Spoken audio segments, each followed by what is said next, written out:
Hi friends, कैसे हैं आप लोग। एसएम टू लोग वीडियो चैनल पे आप सबके बहुत बहुत स्वागत है। जी हाँ दोस्तों, अगर चैनल पे नया है तो प्लीज चैनल को सब्सक्राइब कर लीजिएगा और बगल में बेल आइकन घंटी है उसको प्रेस कर लीजिएगा कि जब भी हम वीडियो अपलोड करें तो सबसे पहले नोटिफिकेशन आप सबके मिले। चलिए आप सबके बीच एक बहुत सुंदर विवाह गीत सुनाने जा रहे हैं। गीत के अंत तक बने रहिएगा।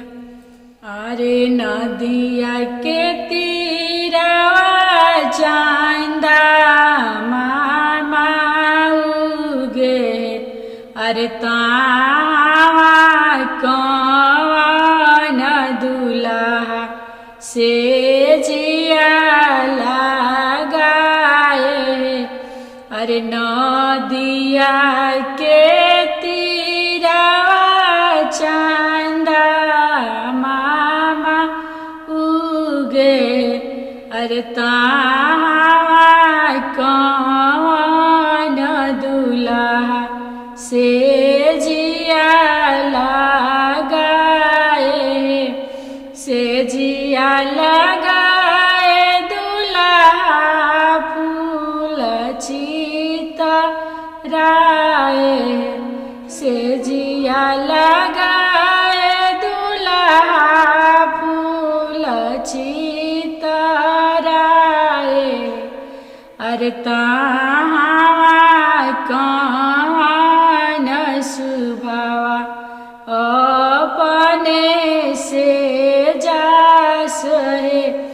अरे तावा कौन सुभावा अपने से जास है। बैया पकड़ी दुल्हा जाने बैठाए, बैया पकड़ी दुल्हा जाने बैठाए। अरे छोड़ा छोड़ा हो दुल्हा हमारो दाहिने बाहे।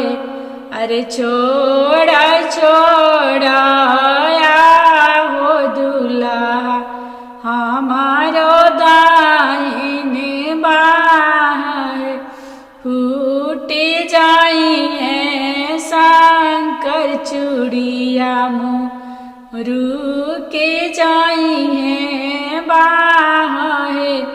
अरे फूट जाई है शंकर चूड़िया मोरू के जाई है बाहे। चूड़िया के बदल सुबावा चूड़िया पहिराइबे। अरे वायदा बोलाई सुबावा हाथ बैठाइबे। चूड़िया के बदल सुबावा चूड़ी पहिराइबे। अरे हाथवा के वायदा बोलाई हाथ बैठा